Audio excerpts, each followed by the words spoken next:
Oi, muito bem. Hoje nós vamos ver a aprendizagem por associação.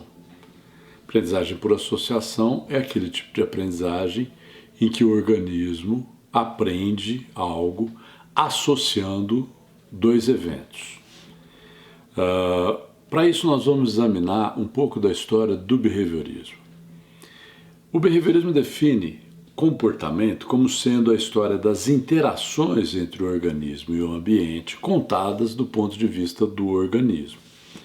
O primeiro cara que estudou isso, na verdade não estava estudando a aprendizagem. Ele era um cientista russo chamado Ivan Pavlov, um grande cientista, ganhou o Nobel de Medicina pelos seus estudos em fisiologia, que estava estudando a digestão. E ele pegou cachorros, colocou os cachorros numa situação experimental específica e dava comida para os cachorros para entender o papel da saliva na digestão. Botava um sugador na boca do cachorro e captava a saliva.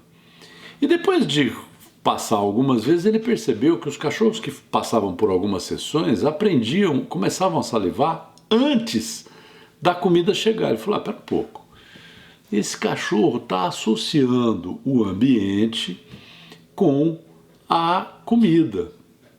Naquela época já se pensava no conceito de arco reflexo, que era derivado da ideia de que os neurônios se associavam para produzir aprendizado. E aí o Pavlov, que era um grande cientista, resolveu fazer um desenho experimental sólido. Então ele pegou os cachorros, que a gente está vendo aqui na nossa figura, colocados dentro do laboratório, chamou os estudantes dele e falou, vamos ver se a gente consegue criar uma relação entre um sinal completamente arbitrário, digamos uma campainha, e um sinal que o cachorro, para o qual normalmente o cachorro salivaria, a comida. E descobriu que o cachorro aprendia a salivar para a campainha. O que quer dizer isso? Ele tocava a campainha, mostrava a comida, o cachorro salivava. Tocava a campainha, mostrava a comida, o cachorro salivava. Depois de um tempo ele tocava a campainha e o cachorro salivava mesmo que a comida não aparecesse. O que ele fez? Ele definiu aquilo que acontecia no ambiente como sendo estímulo. Ele chamou de S, estímulo. Usou duas palavras em latim, na época eles usavam a palavra latim.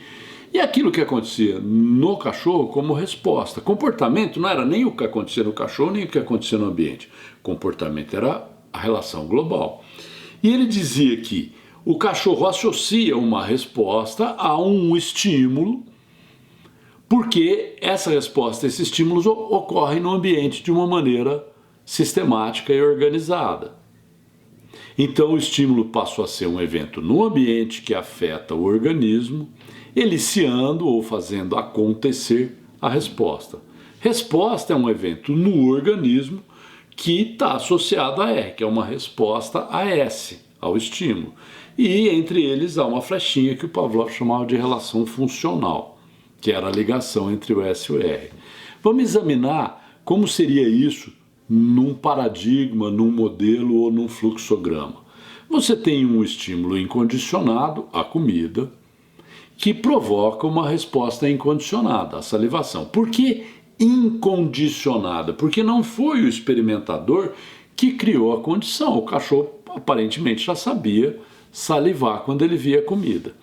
Aí você pega um estímulo neutro, a campainha, e começa a tocar o estímulo neutro ao mesmo tempo que a campainha. Então o estímulo neutro, ele antecede a resposta. Se você repete isso várias vezes, o estímulo neutro torna-se o que o Pavlov chamava estímulo condicionado.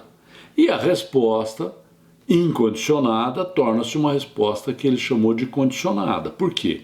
A campainha é um estímulo condicionado, porque foi o experimentador que criou essa condição, e a resposta de salivação para a campainha é uma resposta condicionada. O Pavlov mostrou, inclusive, que se você não mostrar a carne, o cachorro saliva mesmo durante algum tempo. E foi estudando nessa linha. Enquanto isso, nos Estados Unidos, um outro cientista chamado Thorndike, um pouquinho depois do Pavlov, mais ou menos ali ao mesmo tempo, assim, são mais ou menos contemporâneos, começou a estudar a aprendizagem associativa através do que ele chamava de ensaio e erro. O que ele fez? Ele criou uma caixa problema na qual ele põe um gato. Vocês veem aí o gatinho dentro da caixa. Se o gato apertasse uma alavanca, a porta da caixa problema se abria e o gato conseguia sair. Ele pegava o gatinho, botava dentro da caixa e botava um pires de leite do lado de fora. Depois de algumas tentativas do gatinho de sair da caixa, ou seja, de vários ensaios em que ele errava a saída da caixa, o gatinho acidentalmente dava com o fato de que, pisando na campainha, a porta se abria e depois de algum tempo o gato aprendia a sair da caixa para tomar o pires de leite que estava lá fora.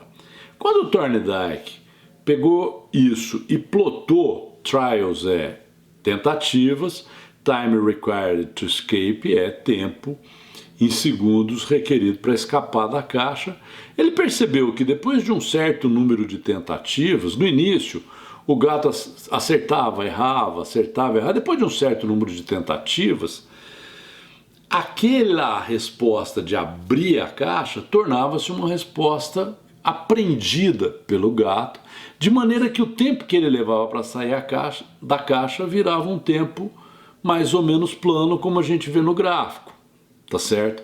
Alguns tempos altos no começo, depois de um certo ponto, que aí estaria entre o 20ª e o 30ª tentativa, o gato aparentemente aprendeu aquilo e sai da caixa numa velocidade mais ou menos uniforme, que é, na média, abaixo da velocidade com que ele saía no começo.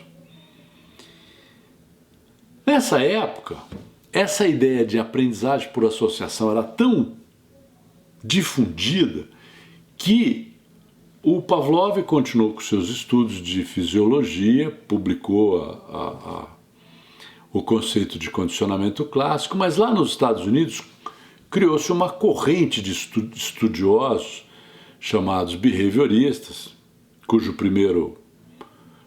nomeador foi um cara chamado John Watson, que eu não vou citar porque não interessa aqui para o que a gente está falando, que começaram a explorar como é que essas associações ocorrem. Então o Guthrie começou a tentar estudar como é que a associação acontecia, o que o organismo associa. O Tolman percebeu que o organismo não associa apenas sinais e resposta, ou estímulos e resposta. Ele também associa sinais com significados, ele associa sinais com sinais.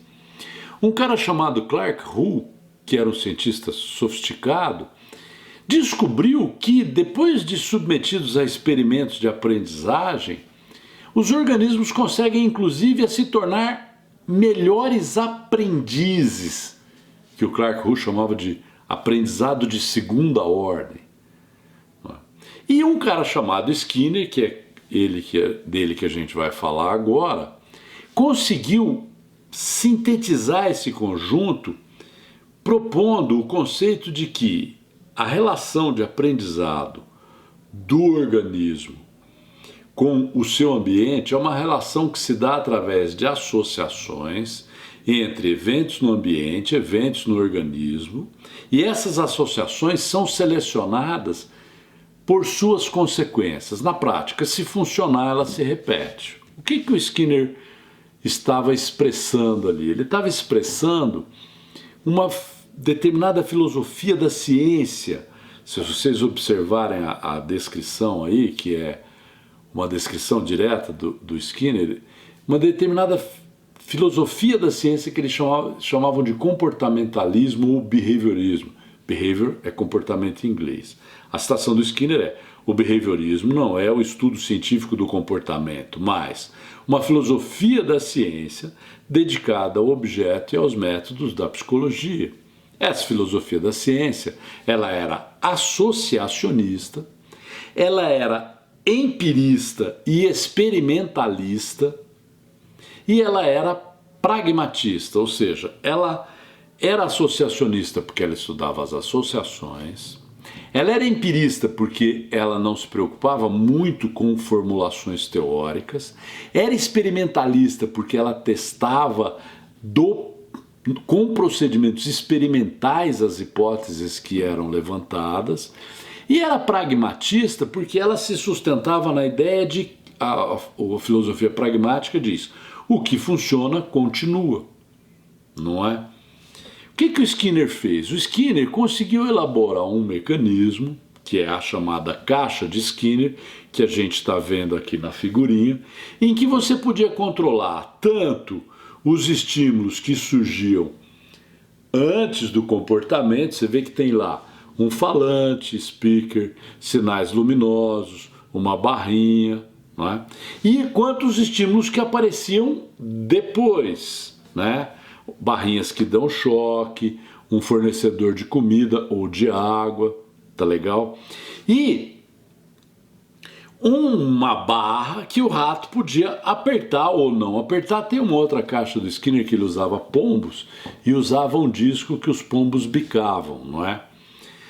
Com esse equipamento, Skinner começou a fazer experimentos e mostrar que não apenas os organismos aprendem os sinais que vêm antes, como eles aprendem isso pelo que acontece depois. E principalmente ele chegou a um tipo de estudo do aprendizagem e do comportamento que não exigia que você pensasse na mente do organismo, não exigia que você fizesse nenhuma suposição sobre o interior do organismo. Esse behaviorismo, que era uma psicologia completamente não mentalista, foi chamada de behaviorismo radical. Teve uma duração curta esse total radicalismo, mas o Skinner manteve-se fiel ao princípio de que não devemos imaginar que na mente as coisas sejam diferentes do que elas acontecem na relação do organismo com o seu ambiente. Mas eu não vou entrar nisso a fundo, eu vou falar sobre o que o Skinner fez. Ele manteve as leis descobertas do Pavlov, mas usando o conhecimento que ele obteve com os comportamentalistas americanos, o Thorndike, a lei do efeito, ele alterou a explicação. E conseguiu demonstrar que o condicionamento clássico, o cachorro que saliva para a campainha, é apenas um caso particular de uma lei mais geral que ele chamou de lei do reforço. E nós vamos ver isso, como isso funciona. A lei do reforço é uma lei que ocorre porque a consequência produz um impacto sobre a associação entre os estímulos e as respostas. Qual é o princípio básico da lei do reforço ou da seleção do comportamento por suas consequências? R, ou seja, o que o organismo faz é função de contingências ambientais, regras que existem já no ambiente. E, se funcionar, ela será selecionada. A resposta vai se repetir. Por exemplo, você chega num lugar e você vê um interruptor. Você vai, clica no interruptor, o interruptor acende a luz. Você rapidamente aprende que aquele interruptor é um botão que liga a luz. Nós que somos humanos, fazemos isso e damos uma descrição mental daquilo. Mas um rato aprende uma coisa desse tipo. Se acender a luz verde, ele apertar a barra, ele recebe comida. Se acender a luz vermelha, ele apertar a barra, ele toma um choque. Ele só vai apertar a barra se a luz verde estiver acesa. Se a vermelha estiver acesa, ele não vai acender. O que ele dizia é que, se para você entender o comportamento, você tem que olhar o seguinte modelo.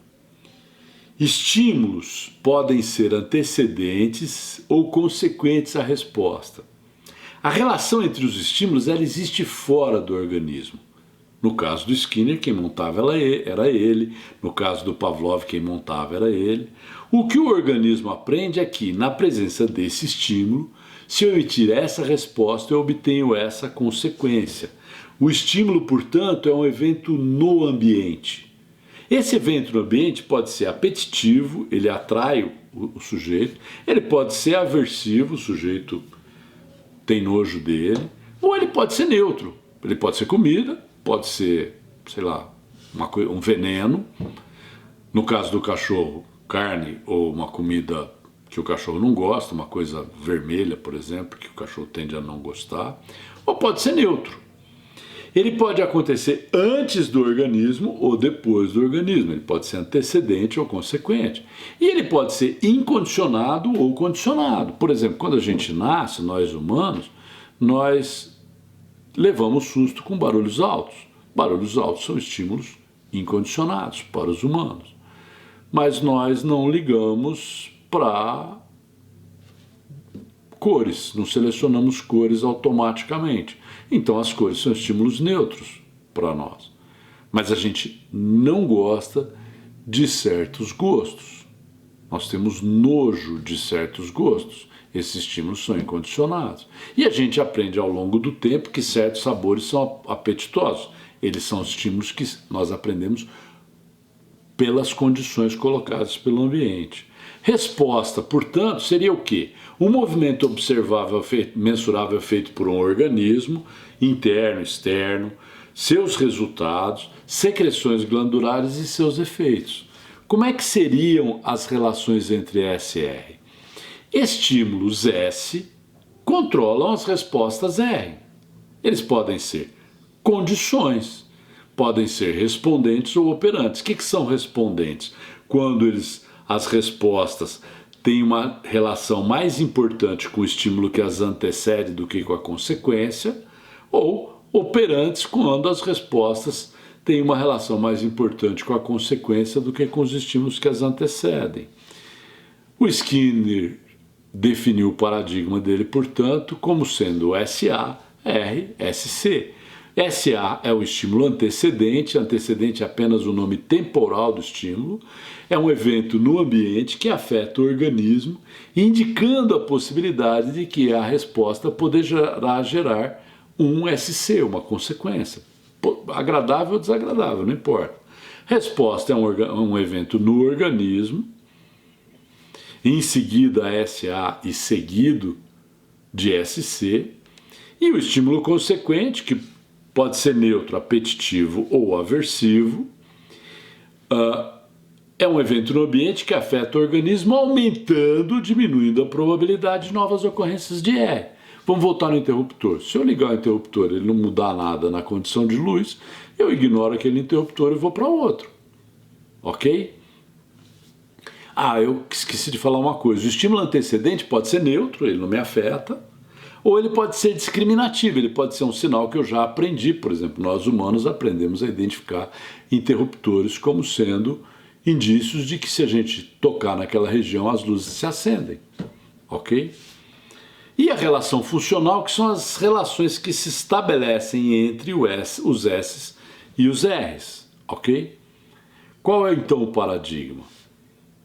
O comportamento, portanto, é todo esse conjunto, o estímulo antecedente, a resposta e o estímulo consequente. Há um domínio desse conjunto que deve ser descrito olhando para o organismo, nós vamos chamar ele de R.